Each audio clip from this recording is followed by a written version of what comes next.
Hey, what's up, Philip? Hey, how's it going, Kelly? How'd you know I was going to be here again? Oh, we talked about this last week, you know? Oh, yeah. Yeah, okay. Well, I guess it's all right this time. Okay. Well, it's kind of awkward. Like, did you know that we were going to have, like, an interview while you're filming? I would have taken a shower had I known it, but it's all right. It's all good, man. Nobody can smell me on the camera. Yeah, right? you know that song, Kiss You Through the Phone? It doesn't work. You also can't smell through the lens. All right, well, then let's go forward. Right. What do you want to do today? I think we're going to do the Zino. Zino, yeah. And maybe a couple other videos if we have a chance. Yeah, let's do it. All right. So let's show me your process. Well, so first of all, very important, you've got to unpack the drone at home, ideally. And so I've unpacked the Zino in here, and it's basically all the batteries are charged. There's still some little doodads that need to come off.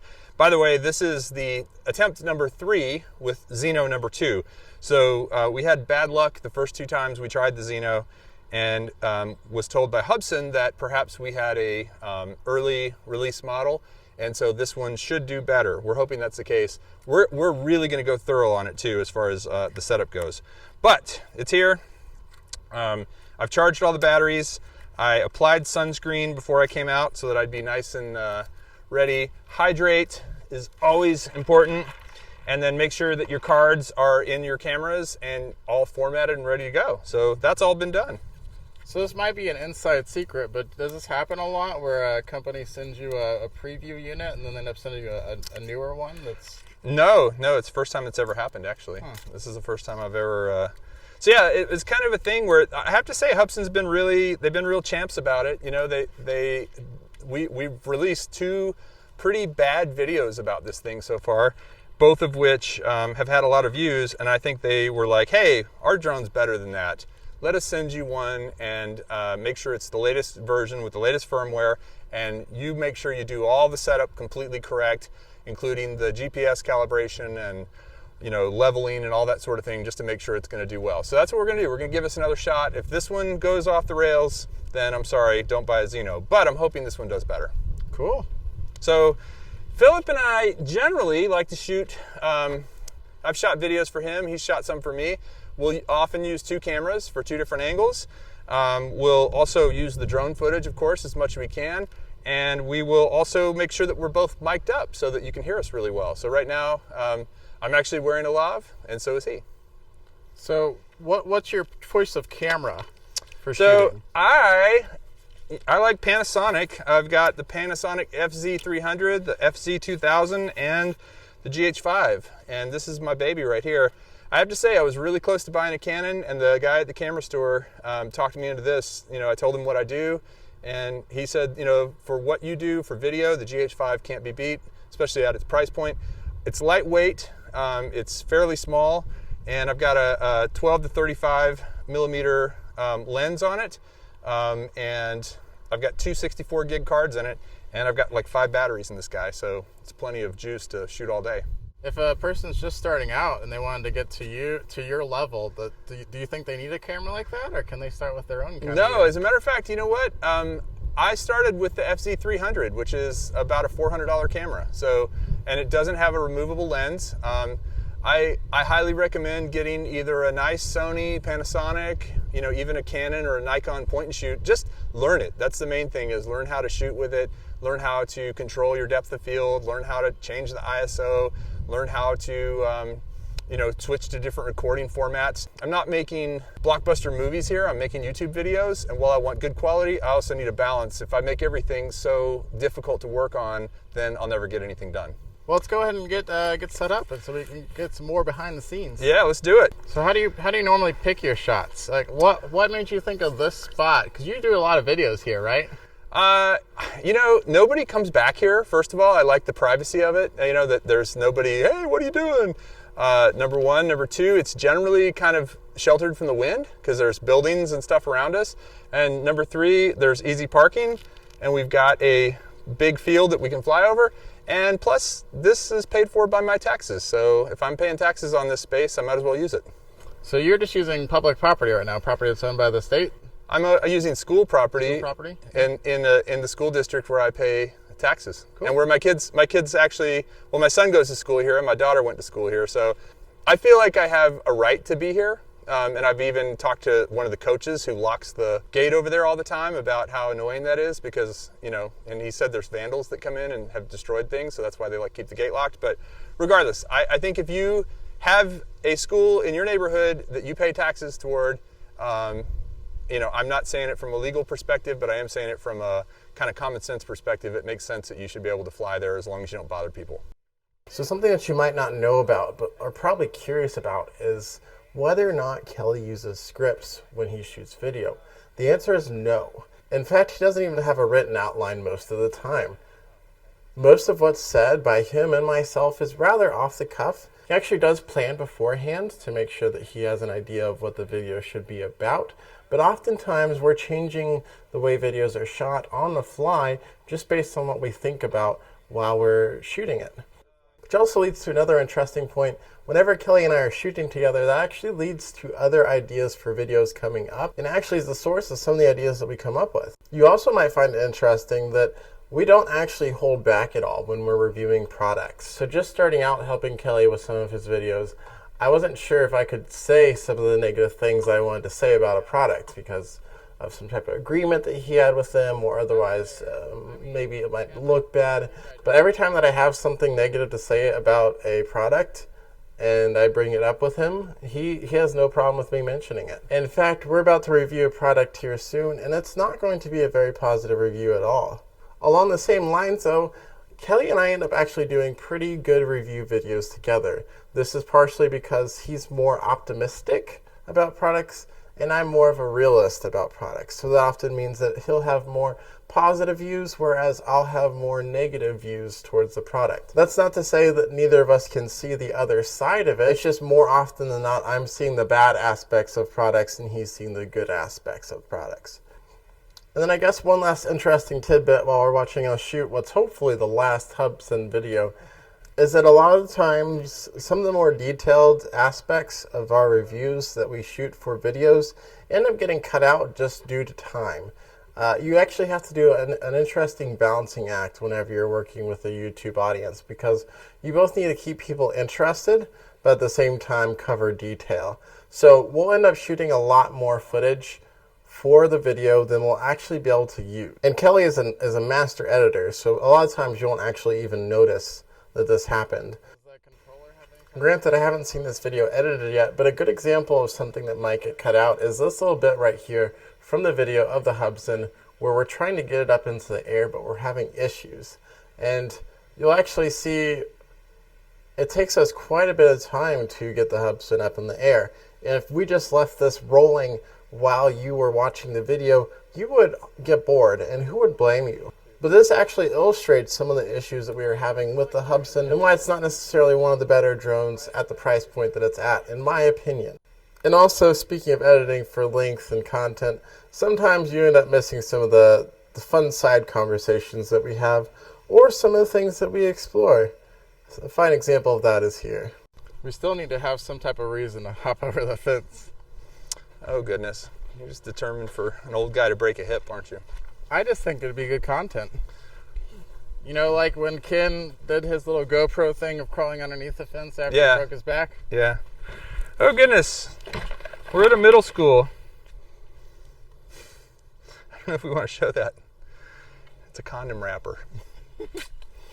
So, Philip, you had asked me earlier about why I do YouTube. I'll tell people something that may surprise a lot of people. I do really like drones, and I like what you can do with them, but honestly, I like YouTube better. To me, the whole fun of this is creating content that people enjoy, kind of getting to see what people say about things, even if it's bad, and also just kind of trying to build a community, which I think I've been fairly successful at doing. You know, I feel like, at least from the Ready Set Drone perspective, and of course, there have been a lot of contributors to this community, the online YouTube drone community, and photography, and kind of this, you know, radio control, FPV, airplanes, cars, boats, all the stuff people like to play with. I think that we have a great community, and I just love seeing that happen kind of organically, but also helping to fuel it. And the way I like to fuel it is just by putting content out, number one, and number two, always trying to answer people and be accessible to people, not be this guy who you can't get a hold of, or you can't talk to, or won't reply to comments or whatever. So you have a member feature on your channel. I do. So a lot of people do this thing called Patreon. A lot of people do, ask for, I say a lot, some YouTubers ask for money via PayPal if they're not big enough to have, other ways for people to contribute, like Super Chat and stuff. To me, I put a lot of time into this, and I do spend a fair amount of money on this in terms of buying new equipment. I do buy a lot of drones. I don't get everything sent to me for free. So a lot of times, like that Tello was something I bought just because I wanted the Iron Man Tello was something I bought. I'm not asking for everyone to pay for my drones. It's not my point. My point is really just to say, if I could spend more time at this, it would be easier if there was financial support to do it. And that's what being a member does for me. It kind of helps me know that, hey, if I want to go to, let's say I want to go to the DRL tryouts like I did a couple of months ago. Well, guess what? I was able to pay for that using money that came from this channel. I didn't have to dip into my own bank account or savings. And that's kind of what the goal has always been, to make this a self-sustaining thing. And I think the goal is evolving into it becoming more of something that I dedicate myself to and want to spend more time at and possibly be able to make a living at someday. Can members look forward to some exclusive content coming soon? I'm going to be honest. I've been, I have been very remiss in the way I've treated my members. I do try to give them all shouts out. I have picked many of the members as subscriber of the month. I feel like I give a lot to the community in general, but my members themselves, I've not given everything I want to give to them. So yes, as a matter of fact, I think one of the things I should start doing and see how it goes is a members only live stream, just like a hangout kind of thing where we can chat and kind of ask me anything kind of thing. And of course, the ability to get some exclusive things, like maybe there's some perks for spin up, some discount codes that I'll give to members that I won't give to other people. I don't know. It's a hard thing because I'm not trying to bribe people to be a member. I want them to do it for the fact that they want to do it. But at the same time, I feel like you do deserve some little perks here and there. So I'm working on it. So what's life like outside of our YouTube videos? I think we all know you inside your YouTube videos. Fun-loving, happy-go-lucky kind of guy. What's the everyday Kelly like? What's the true Kelly like?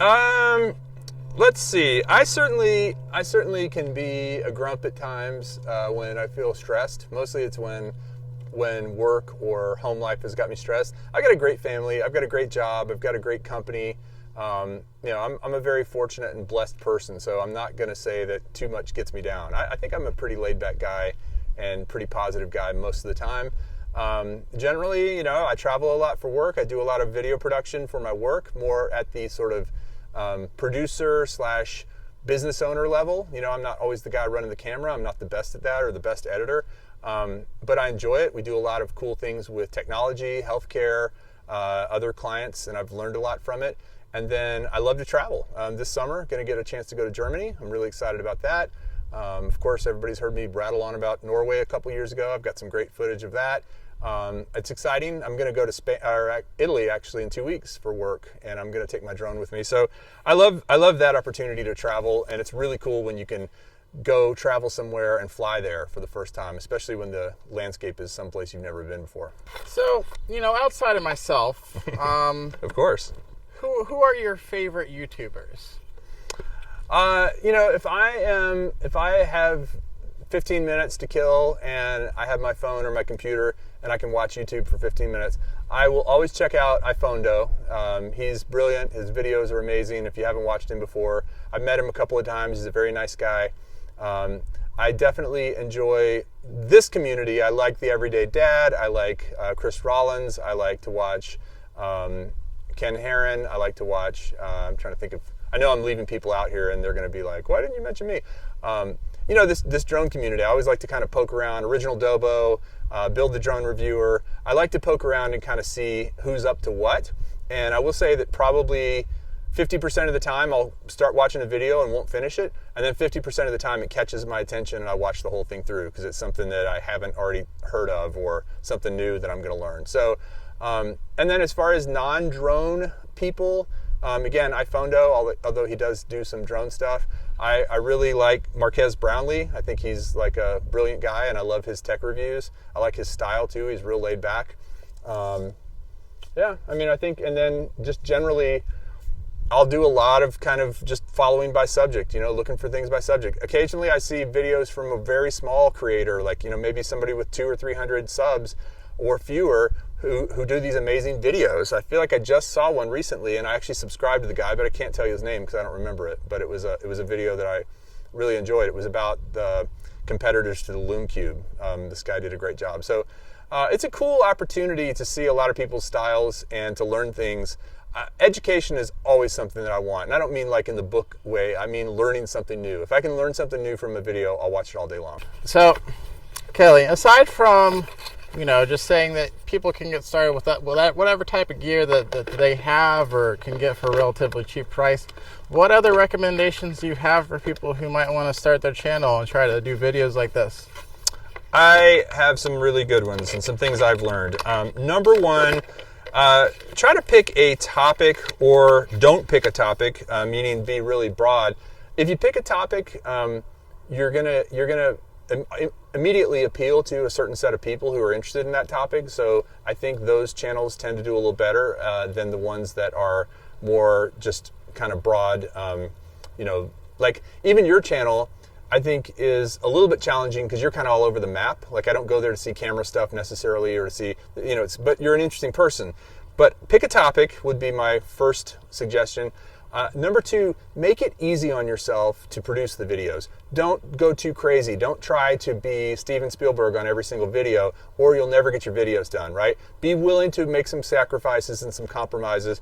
Get the content out there. Make it good. Make it the best you can make it, but don't sweat it too much if it's a little bit, if it's not like the perfect thing, right? At the end of the day, it's better to get something out that you feel proud of than not get it out at all. And then finally, I would say spend time reading the comments that people make, because there's a lot of good stuff in there. You can actually learn a lot from what people say about the videos you make. So if you take the time to spend reading them, replying to them, even the bad ones, just saying, hey, you know what? Maybe I should lose some weight. I'm sorry. You know, I'm going to work on that. It's a good exercise because it helps you understand how people are perceiving you, because oftentimes it's hard for you to see yourself the way the rest of the world sees you. Have people told you that you need to lose weight? I have lost some weight, so in the past more so than now. Okay. Yeah, I'm on a bit of a weight loss kick right now. Were you talking to me when you were telling people to chill out on the gear and putting too much effort into it? Yeah, you know what? If you enjoy that, like honestly, Philip, I think you get a kick out of gear. You're pretty much a tech head by nature, and so I think for you, having fun gear to play with and to learn about is part of what you want to do. But if you're like, oh man, we can't shoot because I don't have my Ronin S, you know, like if we were here today and you didn't want to shoot because you didn't have your Ronin, I would say that would be a mistake, because that's not what it's all about. It's all about getting the shots, getting it done.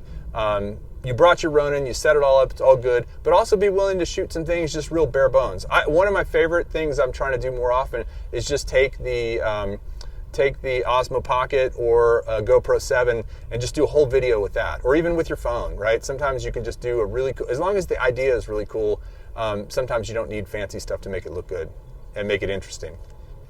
Well, thank you, Kelly, for the interview, and thank you for jumping over this fence for our entertainment. I know it's hard as an old man like yourself, but we really do appreciate it. If you like this video, please hit the like button. If you disliked it, hit the other button. I guess that's fine this time, but normally don't hit the dislike button. I assume if you hit it this time, it's because you don't like Kelly. But normally it's just because you're a terrible person. And make sure you subscribe to my channel if you have not already. Lots of cool content coming soon. And make sure you hit the bell icon so that way you can be notified of all my videos. Thanks, and I'll see you next time.